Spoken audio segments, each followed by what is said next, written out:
Okey, semua perhatikan bagaimana kita nak faham dengan lebih lanjut tentang definisi secara operasi ni. Okey, tadi kalau dalam masuk dia saya ada sentuh pasal konsep sain kan. Okey. Konsep sain tu yang kita nak definisikan. Okey, kita nak definisikan dari segi bagaimana ia boleh diukur. Okey, secara apa ni? Secara detailnya, okey, definisi secara operasi ni kita memberi maksud konsep sain tu melalui apa ni, dua perkara yang kita kena lihat. Apa yang kita dapat lakukan. Maksudnya kita test ke, kita uji, kita test uji ke, ataupun kita perhati, kita buat eksperimen ke tentang sesuatu konsep sain tu. Okey, ataupun lagi satu, apa yang kita boleh perhatikan. Apa yang kita boleh perhatikan daripada konsep sain yang kita sedang sedang uji tu. Apa yang kita boleh perhatikan. Okey. Okay, kita lihat contoh nak bagi faham, kita lihat contoh. Okey. Contoh yang pertama, kita tanam satu pokok daripada biji benih. Lepas tu kita nak faham tentang pertumbuhan pokok. Itu konsep sain dia. Kita nak faham tentang pertumbuhan pokok. Okey. Tapi masa kita nak faham, kalau masa kita sedang buat kajian tu, apa yang kita boleh lihat dan perhatikan, apa yang kita boleh ukur. Kalau kita tengok kalau kita refer gambar ni, kita akan nampak bilangan daun dia akan bertambah. So konsep sain dia pertumbuhan pokok. So dia punya apa yang boleh kita ukur atau kita perhatikan atau yang kita boleh lakukan tu adalah pertambahan bilangan daun pokok. Okey, definisi secara operasi, cara jawab dia je. Kamu kena cara macam bahasa Melayu, kena lengkap. Perkataan definisi secara operasi tu mesti ada pada permulaan ayat. Okey, contoh definisi secara operasi pertumbuhan pokok ialah pertambahan bilangan daun pokok. Mesti ada perkataan definisi tu. Definisi secara operasi. Lepas tu masukkan konsep sain. Lepas tu masukkan apa yang dapat diperhatikan atau dilakukan, iaitu ialah pertambahan bilangan daun pokok.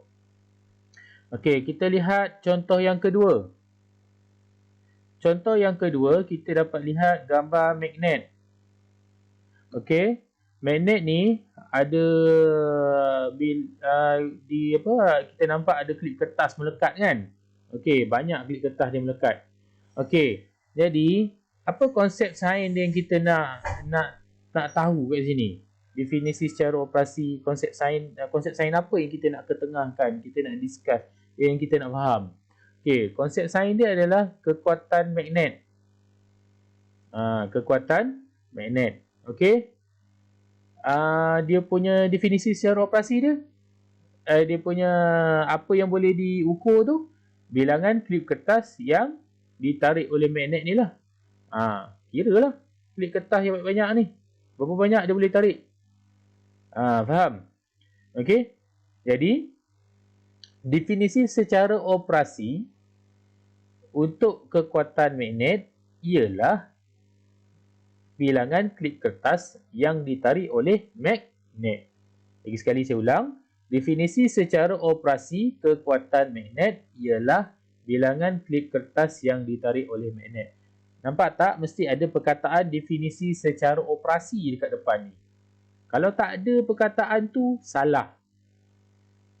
Okey? Contoh kamu jawab. Soalan tanya, apakah definisi secara operasi kekuatan magnet? Kamu jawab, bilangan klip kertas yang ditarik oleh magnet. Salah. Terus kosong. Tak dapat markah dia. Okey? Mesti ada perkataan definisi secara operasi kekuatan magnet ialah penuh jawab dia. Okey, yang ini saja. Yang lain tak ada isu. Okey?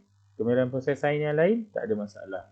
Okey, jadi ringkasannya apa yang kamu telah pelajari hari ini? Yang pertama ialah menggunakan perhubungan ruang dan masa. Okey, kita recall balik, kita nak memerihalkan sesuatu kejadian berdasarkan ataupun peristiwa berdasarkan perubahan parameter. Dan berkait dengan perubahan masa juga. So, masa bertambah, apa perubahan parameter yang berlaku? Kamu kena pasti. Alright.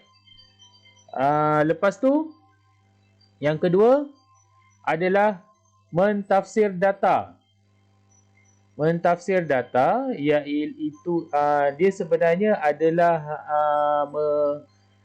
memberi memberi penerangan yang rasional tentang sesuatu jadual ke, carta palang ke, carta pai ke, lepas tu carta pengelasan ke, kita memberi penerangan secara rasional. Senang kata, cara mentafsir data tu macam memerhati juga, tetapi fokuskan kepada jadual diagram yang ada tu lah, data yang terkumpul tu, berdasarkan data yang terkumpul tu. Alright. Yang terakhir sekali, mendefinisi secara operasi, memberi maksud tentang sesuatu konsep sains. Memberi maksud tentang suatu konsep sains berdasarkan apa yang kita boleh ukur. Kalau benda tu ataupun apa yang kita boleh perhatikan. Boleh faham tak kat situ? Konsep sains tu kena kena fikirkan. Tapi tak apa, nanti lagi banyak soalan yang kamu jawab, lagi mudah kamu untuk faham lah.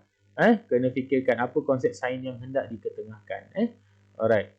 Jadi, untuk seterusnya, kita pergi pada aktiviti 1. Okay, lihat gambar di sebelah. Gambar apa ni? Gambar doh. Sebelum, selepas. Sorry, saya sepatutnya kena letak ni sebelum, selepas. Tapi saya terlepas pandang. Tak apa. Jadi, saya dah nanti ni sebelum, selepas. Okay. Jadi, soalan dia apa? Nyatakan hubungan ruang dan masa bagi doh tersebut. Mesti ada kaitkan dengan masa. Apa perubahan parameter yang berlaku dekat doh ni? Okey. Cara jawab refer pada yang bayang-bayang tadi tu. Cikgu bagi hint dekat dalam ni ada satu je parameter yang terlibat. Tak banyak. Satu saja. Yang macam tadi tu ada 3 kan? Yang ini satu saja. Okey, hint dia satu parameter saja. Okey, pergi pada aktiviti yang kedua. Perhatikan jadual di atas. Okay, jadual ni kereta, jarak, kelajuan. Okey. Berikan 2 tafsiran yang munasabah bagi jadual di atas. Tafsiran yang munasabah berdasarkan jadual ni. Kamu tengok kereta ni, jarak yang dia lalui, kelajuan. Kelajuan sama, tapi jarak yang dilalui oleh kereta ni berbeza-beza kan. Okey, kenapa agak itu? Okey, kenapa? Bagaimana tafsiran yang kita boleh jawab untuk lakukan untuk jawapan ni? Alright, fikirkan. Okey, yang ketiga, aktiviti yang ketiga, suai dan padankan. Tulis semula definisi secara operasi bagi konsep sains yang terdapat pada rajah di atas. Ni tak teratur ni. Kamu kena susun. Ni konsep sains. Ini adalah apa yang diukur. Apa yang dia boleh ukur tu. Lepas tu kamu gabungkan, padankan dia dan tulis dia punya definisi secara operasi. Ingat, jawapan kamu mesti bermula dengan definisi secara operasi. Masukkan konsep sains, masukkan apa yang boleh diukur. Okey, ada 4 jawapan kat sini yang kamu perlu jawab. Okey, senang je ni. Okey, saya tak nak, kalau saya bagi kan daripada gambar kan, pening kepala kamu nak ni, saya nak bagi kamu faham macam mana nak tulis dulu. Alright, selanjutnya nanti baru kita bagi latihan lanjutan lah. Alright. Dan yang terakhir sekali, buku Success A Plus kamu, buat muka surat 789 sahaja. Okey, buat muka surat 7, 8 dan 9 saja. Okey, cikgu harap kamu buat kerja-kerja sains yang diberikan ni saya pun tak faham juga kenapa sambutan daripada murid tahun 6 bumi ni agak mendukacitakan pada saya lah. Okay, daripada minggu pertama ni dah nak masuk minggu ketiga, jumlah yang menghantar tugasan pada saya sangat mengecewakan. Kalau nak banding dengan murid tahun 5 dengan tahun 4, saya rasa diorang lagi bagus. Saya tak tahu kenapa. Kalau ada sifat M dalam diri kamu tu, jauh-jauhkanlah, buanglah. Sifat M tu tak apa dah, malas. Buangkan, jauhkan. Tunjukkan kesungguhan kamu. Ataupun kamu tak minat dengan sains ni, sebab muka saya balik yang mengajar kamu, nak buat macam mana? Dah jadual dia macam tu kan. Kalau tak nak, boleh je hantar dekat pentadbir. Cakap, saya tak nak cikgu sains ni, ganti cikgu sains lain. Saya okey je. Alright. Saya minta kerjasama kamu. Tolonglah. Tolong, saya rekod ni. Memang boleh jadi bahan bukti. Saya tak kisah. Saya telus.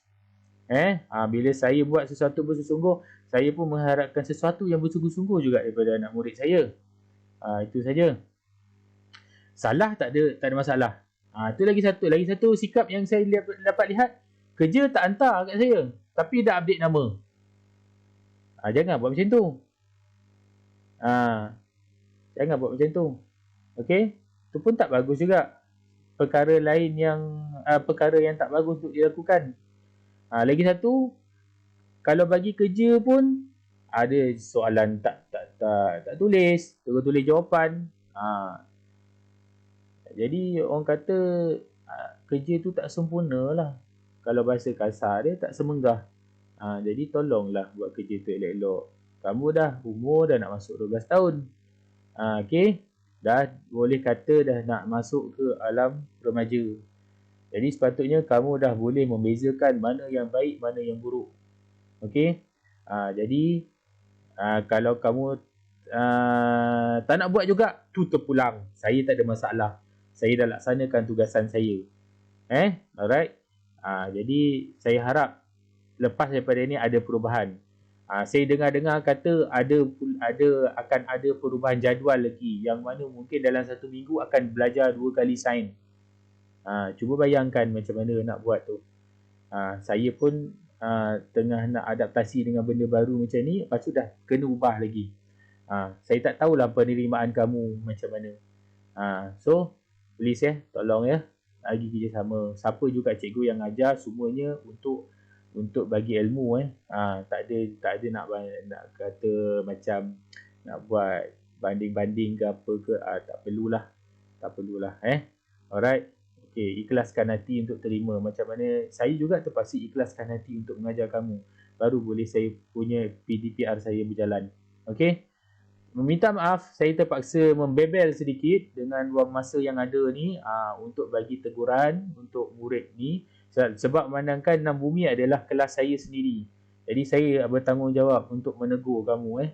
Okay, jadi pada semua minta maaf sekali lagi. Saya harap kamu buat kerja yang saya bagi. Okay, kita jumpa pada kelas yang seterusnya. Assalamualaikum warahmatullahi taala wabarakatuh.